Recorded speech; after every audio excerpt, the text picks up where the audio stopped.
I've got an internet crush. She's not a celebrity, but she's taken. So can't help falling in love. Can't take the hint and give up. Or gray. My mama told me don't talk to people you haven't met. I guess my mama was right. Good morning, guys. 11 na. Maaga kami gumising today. And sabi ko, bukan ko si Elio sa may playground lang malapit sa amin. So, ayan siya. And tara, mag-drive na ako kasi iiyak na yan maya-maya. So, drive na ako, guys. Let's go! We're gonna go to the playground. Are you excited? Elio, are you excited? We're gonna go to the playground? Yep. Let's have a walk.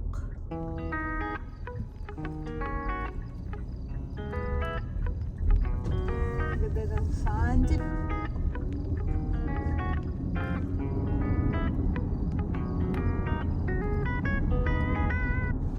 We are here. Ang bigat. Sobrang bigat. Ang bigat. Yeah.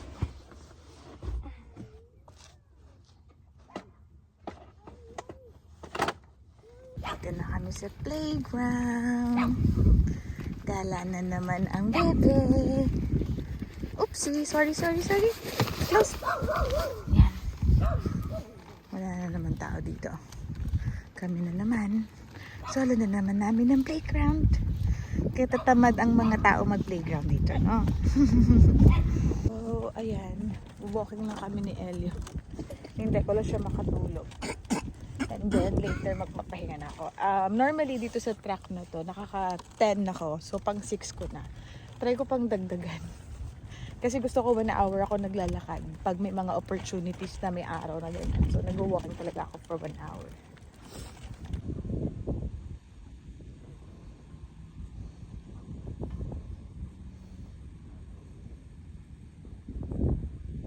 Yan, nilabas ko na para mag-enjoy. Nag-swing siya kanina. Kaya nasa slide kami. Hi, Elia! Say hi to the vlog! Ang tiyan nakalabas! Sige, malaki ang playground mo. Walang tao. Solong-solo natin yung playground. Come on! Nilapag. Kasi sensory din to eh. Kasi medyo para siyang grass yung feeling niya. So, nasa sensory siya dyan. Come on! Come here. Doon lang ako nag-park yung kotse namin. Yan. Ito. Playground. Aba, tumatayo. Aba. Are you gonna walk na? Hello. Aba. Oh, walang hawak yan, oh. You wanna go up? Come on. Slide na ikaw. Dali.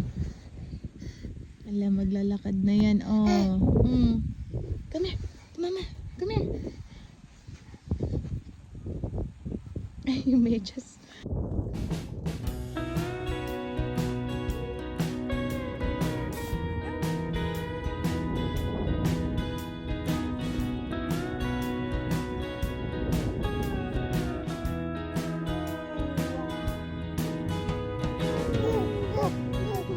And all I ever wanted was everything encompassing and burden your mind. I feel the heavy turning and testing now. I still feel your leg wrapped around my side. It seems so threaded well. My hands unseen. I wish that I could show you how.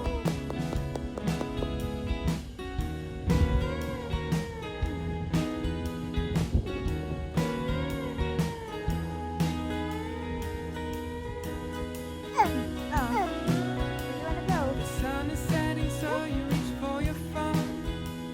You need to see yourself in good light. Good light's the only way I can. Good morning, guys. So, today ay pupunta kami ng Halifax Shopping Center kasi magpapagawa ako ng eyeglasses. So, alam nyo naman, di ba, na-check ako nga sa inyo na pa-check ako ng eyes and ang mahal nung eyeglasses doon, yung mga frames nila. Based sa research ko, Costco and yung Oscar Wiley daw. So, okay sana yung Costco, but hindi sila nag-direct bill. So, mas gusto ko yung direct bill para hindi na ako mag-aabono, di ba? Makakuha ko within the price range lang nung insurance namin. Kasi within 200 yung insurance ko. So, sana masakto ko na 200 lang. And, ayun.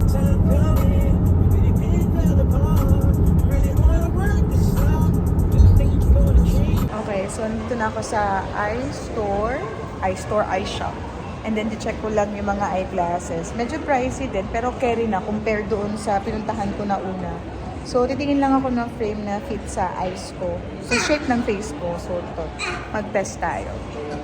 Actually, bet ko to. Yung parang medyo light.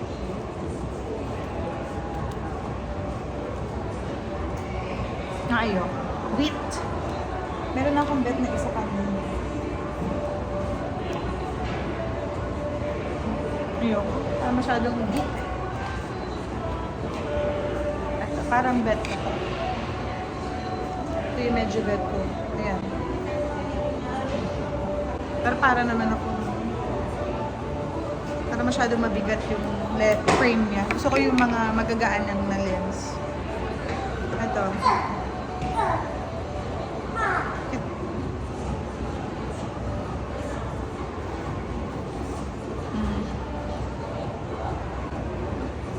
Or gray.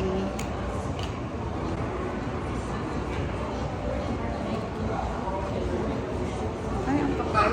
Ang bigat. Ito pala ang bigat na agad eh. Tingin pa tayo.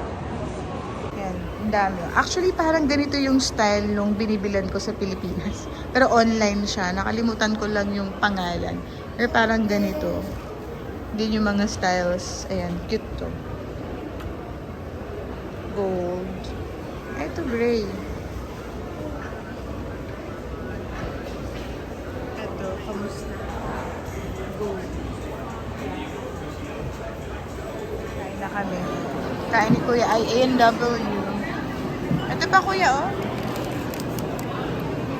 Yan. Kain. Ito naman, nagme-milk lang. Hi! Siyempre, in between shopping, tingin-tingin lang. Ganda nito, bet ko to. Kaso, large. Parang masyado siya malaki sa akin. Dapat medium. Ay, ang daming bumabati dito. Cute na cute ang mga apam. Ang elevator ng Zara. First time ko mag-elevator dito, no? May secret passage dito eh. Diretso sa club. Diretso club pala. Ay. Let's go up. Dito na kami sa Zara Kids. We're here! Hanap kami ng mga pagbabae anak natin. Ganito outfit, oh. Arte-arte yun. Dati ito, oh. Ha? Cute! Gusto ko to. May pag-adult ba na ganito? Siyempre, dun tayo sa mga off-off. Alam niyo naman, practical tayo dito, mga Jai. Is this for men? For ano, daddy? Do you think this for men? Gaganda ng mga damit pambata dito. Pag may mga event, o diba, ganyan. Ganda? Ito nga sana, oh. Ganda, oh. Ganda to. Yeah. Ganda. Mga to sa Pinas. Mahal ang Zara sa Pinas. Dapat yung one... Tingin tayo. Ganda nito ba? Pero may mancha. Pero sakto to sa kanya, no? Tingin. Cute. Ganda to. So, of course, before kami umalis ng mall, mag-milk tea ako. Dito ako Chatan ngayon. Ayun. Chatan. Order lang ako ng signature milk tea with herb jelly. Na hindi na kasi ako nagpa-pearl, guys. Kasi malakas makataba ang pearl. So, lagi lang akong grass jelly. Pero may times, nagkikrave ako. Pero lagi pagka order ako ng milk tea, like ko pinapa-less pearl. Kasi alam ko hindi healthy ang pearls eh. So, ayun. Siyempre, cravings pero kailangan healthy pa rin. Charot! Ganun pa rin yun eh. Pero alam ko malakas talaga makataba ang pearls. So, ayun. Tayo lang natin yung order ko. So, dito ang milk tea ay $7.46. Large na yun. Convert nyo siya para siyang times 40. So, mga 300 plus, 350. So, yun. Kaya huwag kayo magko-convert kasi nakakalungkot. And iba naman din kasi yung value ng money namin, yung kinikita namin. Ito na ang ating milk tea. Let's drink, guys. Less ice lang to eh. Let's go, guys. Let's drink the milk tea. Ah! Tumasik sa mukha.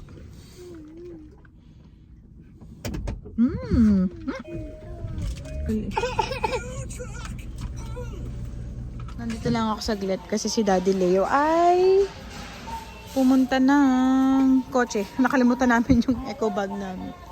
Hydrating lotion. Jergens. Jergen. Oo nga, Jergen. Ewan ko, Jergen sa tayo. Jergens. Itig ka ng lotion. So, gusto ko ng scrub. Sige, kunin mo na yan. Ito. Maganda kaya yan? Ito, harap na yung scrub. Ng bagong scrub.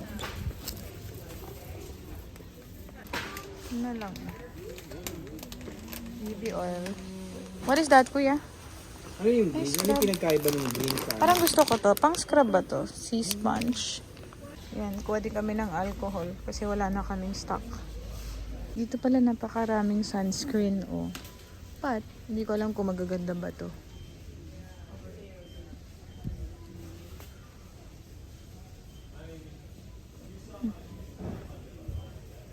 Ano ba to? Moisturizing face serum. Neutrogena. Ayan, daming bikes. Mas mahal dito, Daddy. 178. Tapos parang di pa ganun ka, ano, no? Ay, no? Helmet.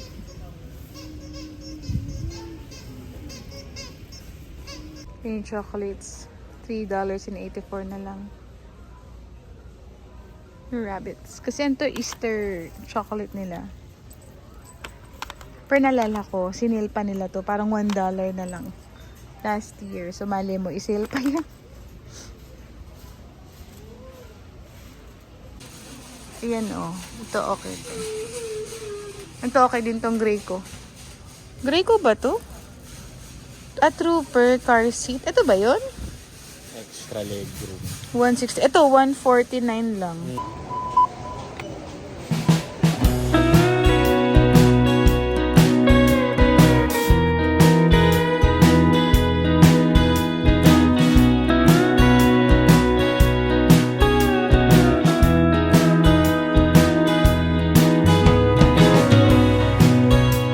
And all I ever wanted was everything encompassing. Ayun, gusto ko lang pala sagutin yung common asked question sa akin. And I think napaka-trending na topic dito this past few days. Mahal na raw si Canada. Kamusta daw ba yung lifestyle sa Canada ngayon and all. Kasi actually over the news naman siya. Like lalo na sa TikTok na napakahirap na raw dito sa Canada.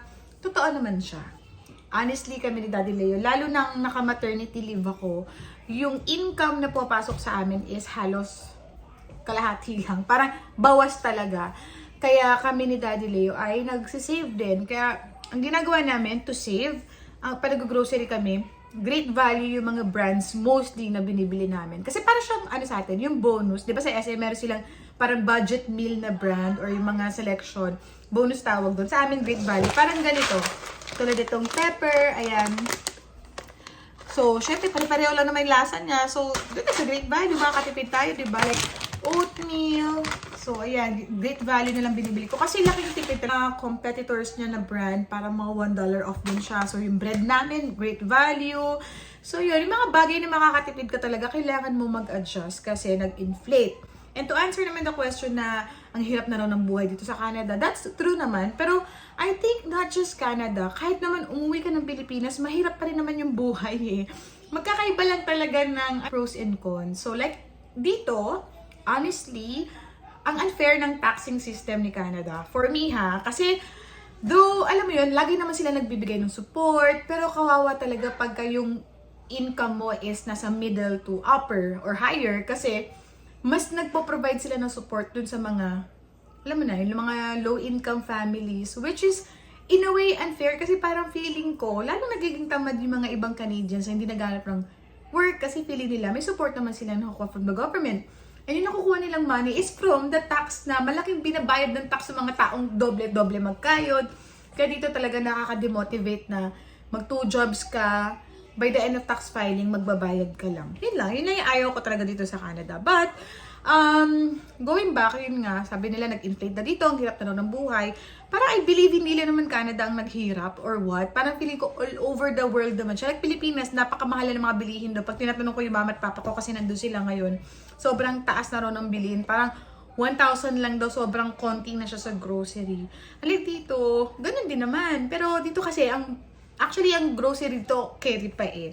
Ang ayaw ko dito sa Canada is yung bills. Parang kasi lahat may bayad. Like, bahay mo, kailangan may insurance. Yung kotse mo, yung insurance dito, napakamahal.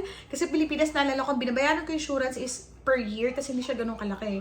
Dito sa Canada, ang car insurance is per driver. Kung ilan ang magdadrive sa bahay, parang lalo pang on top pa siya ng pricing mo. So, grabe, yun lang talaga. Tapos parang sa Pilipinas, kahit wala kang load, survive ka. Kasi pwede ka naman magpa-load. Common talaga dito yung nakaplan. So, syempre, di ba, lahat yung taxable and all. Like sa Pilipinas, survive ka nang hindi ka nang pa-plan kasi may pa-load sa atin sa tindahan. Survive ka kasi pag yung bahay namin doon parang wala namang insurance na required.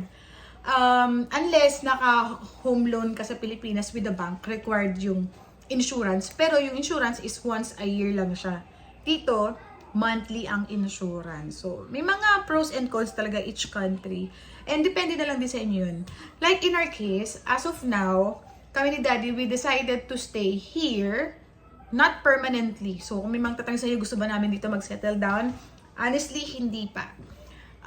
Kaya kami stay dito for the kids. Kasi we get CCB, free ang education. So, pag lumaki na yung kids and all or what, we might decide to go back home or maghanap ng ibang country na feeling namin mas magbe-benefit sa amin. Pero as of the moment, kung tatanungin nyo kami, okay pa naman kami dito. Pero ayun, ako minsan, lalo na ngayon, nakaka 2 years na ako sa Canada, madalas na ako na-homesick. No-homesick in a way na kasi ang mahal ng services dito. Sa Pilipinas, grabe. Lagi ako nagpapasalon, derma, massage, well, mga kaartehan. Pero I think it's the way how to pamper yourself din naman. Pero yun, dito hindi ko siya basta-basta magawa dito kasi iisipin ko, ay pambayad ko na lang yun ng insurance and pambayad ko lang ng kotse. Like sa atin sa Pilipinas, easily, available. And ito pa, isang example na lang. Nagpagawa ko ng salamin. So, normally sa atin sa Pilipinas, diba, sabi ko sa inyo, pagpunta mo walk-in, 2 hours pwede mo nang balikan. Dito, hulaan nyo kung kailan ko makukuha yung eyeglasses ko. After 2 weeks pa, grabe. Parang ko, ha? Sabi ko nga sa, kanina, sa sales lady doon, after 2 weeks, sabi ko, oh no. Sabi ko, ang tagal, kasi parang nai-realize ko, grabe sa Pilipinas, parang mag-iikot lang ako, pagbalikan ko lang siya, available na yung eyeglasses ko. Well, syempre, you have to consider, we live in a province. So, ang population naman dito ay kakaunti lang. So, hindi lahat easily available talaga. Kaya miss na miss ko na ang Pilipinas. Kasi sabi ko kay Daddy Leo, mag-ipon lang kami. Gusto ko pa rin umuwi talaga ng Philippines. But, alam mo naman, ang ating decision in life, it changes from time to time depending on the situation. Siguro kaya ko lang naisip na gusto ko umuwi dahil nga namimiss ko yung mga pamper modes ko, ganyan. But as of now naman kasi syempre ang priority ko is yung mga bata sa pagpa-family. So time to let go na yung mga ganyang kaartehan. And na-focus ko talaga kung saan mag-benefit si Elio and si Calvin. So far, so good naman sila dito. And ayun, ang dami ko chika. Well anyways guys, magluluto na kami ng dinner. And feel free to comment down below kung may mga topic kayo na gusto nyo i-discuss natin. Lalo na yung mga ganito. Yun lang naman. So, I'll be ending the vlog. See you in my next vlog. Bye!